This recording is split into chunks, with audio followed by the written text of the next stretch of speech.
A história propriamente dita começa nessas águas. Talvez rio abaixo, talvez rio acima. Fato é que os evangelhos dizem que Jesus veio até aqui à procura do primo João. João Batista, ele vivia aqui perto. E uma prática religiosa judaica daquela época era você se purificar. Tá, e a novidade do João Batista é que, em vez de purificar, ele disse, não, ao você se lavar no rio, Você vai se arrepender dos seus pecados.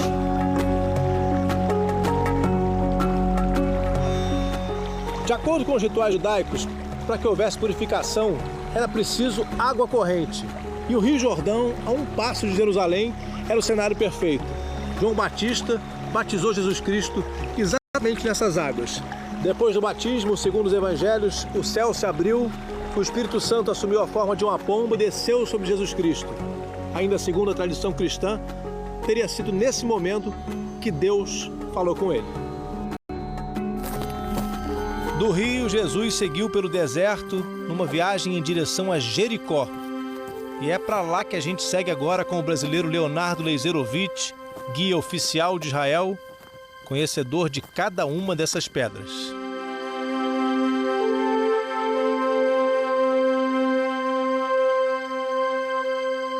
Se a gente fala que ali é o Rio Jordão, provavelmente essa é a região do deserto, onde ele passa os 40 dias e 40 noites e onde ele é tentado pelo Satanás.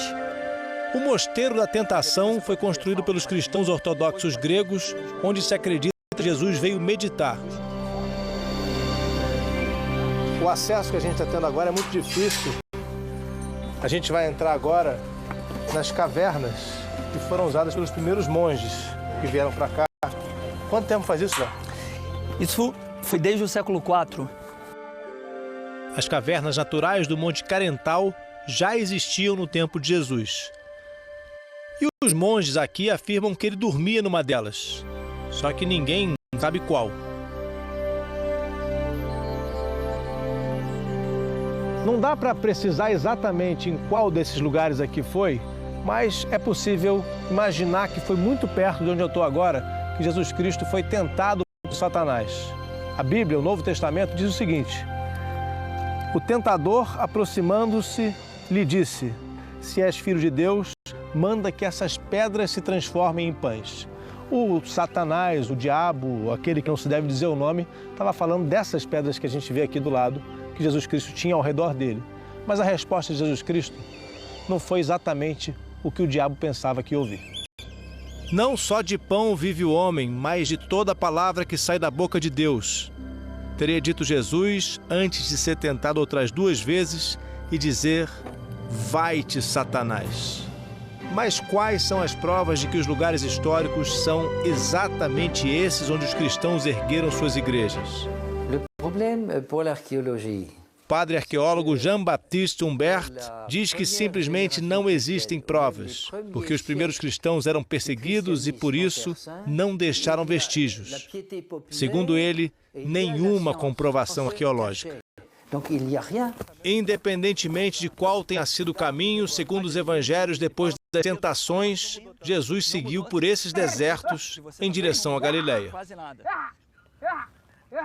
Só para você ver a geografia, que é o mais incrível aqui, para lá está a região de Nazaré. Ou seja, Jesus vinha de lá para ir para Jerusalém, ele passava por aqui, por esse deserto. Ou seja, aqui é o lugar onde o que está escrito na Bíblia, a gente está andando na Bíblia. Você quer emocionar quem? Isso que é o mais lindo. É verdade. Tudo que Jesus fala tem a ver com a realidade que ele vive. E isso aqui era a realidade dele. É impossível a gente não se emocionar num lugar desse aqui. Diante dessas ovelhas, no deserto da Judéia, num lugar onde muito provavelmente Jesus Cristo passou. E com a impressão de que praticamente nada mudou. Não tem interferência humana nenhuma. O deserto continua como ele estava 2000 anos atrás.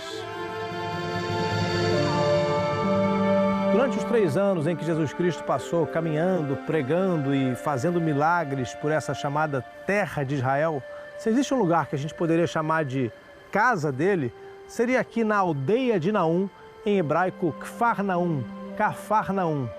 Mais precisamente, segundo a tradição, Jesus Cristo teria passado grande parte do tempo dele aqui, na chamada Casa de Pedro. Isso tudo fica aqui bem na frente do Mar da Galileia, onde Jesus Cristo também teve momentos importantíssimos de sua pregação. Diante do Mar da Galileia, Jesus fez o famoso Sermão da Montanha. Os evangelhos contam também que ele caminhou por essas águas, transformou água em vinho, multiplicou pães, curou doentes e, por fim, subiu no lombo de um jumento para entrar em Jerusalém.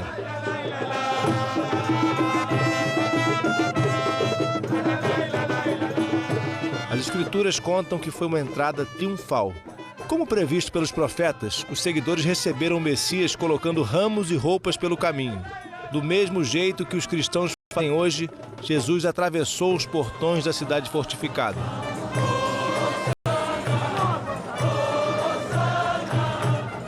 Foi em direção ao templo sagrado onde manifestou sua ira contra os comerciantes que, segundo ele, faziam da casa de Deus um covil de ladrões. A revolta incomodava os romanos e os sacerdotes que cuidavam do templo. Eram as vésperas da Páscoa judaica. Jesus foi meditar num lugar chamado Getsemane, onde hoje existem oliveiras com centenas de anos, bem ao lado da gruta onde ele se reunia com os apóstolos. De todo o monte, na verdade, a gruta é o local assim com a maior certeza e evidência arqueológica que Jesus esteve. Então, a partir do segundo século, nós já temos as primeiras evidências de um culto religioso aqui. Basta a gente olhar um pouco aqui para perceber claramente que existia nesse lugar uma máquina de fazer azeite, o chamado Getsemane, uma palavra que aparece nos evangelhos. E é também com base nos evangelhos que existe uma tradição que diz que foi nesse lugar que Jesus Cristo foi traído pelo apóstolo Judas. Ele teria chegado aqui nessa gruta, acompanhado de soldados romanos. Aconteceu então o famoso beijo de Judas e Jesus Cristo saiu preso daqui. Depois da traição e do julgamento pelo sumo sacerdote, Jesus Cristo foi trazido para um lugar chamado Pretório, que a tradição diz ser aqui, exatamente onde a procissão vai começar agora na Sexta-feira Santa.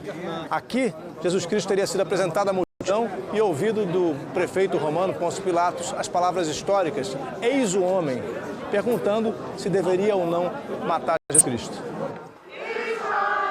Como se sabe, Jesus de Nazaré saiu daqui carregando a própria sentença. Caiu 2 vezes, recebeu ajuda, caiu de novo e quando chegou ao Monte Calvário foi pregado na cruz. A tradição diz que esse lugar onde a procissão chega agora, a Basílica do Santo Sepulcro, fica exatamente onde um dia o Cristo foi crucificado e depois enterrado. O Vaticano defende que a prova de que foi nesse lugar era a existência de um templo pagão construído pelo imperador Adriano, que queria acabar com a devoção cristã. Mas 2 séculos depois de Adriano veio Constantino, o imperador que abriu o caminho para que o cristianismo se tornasse a religião oficial do Império Romano.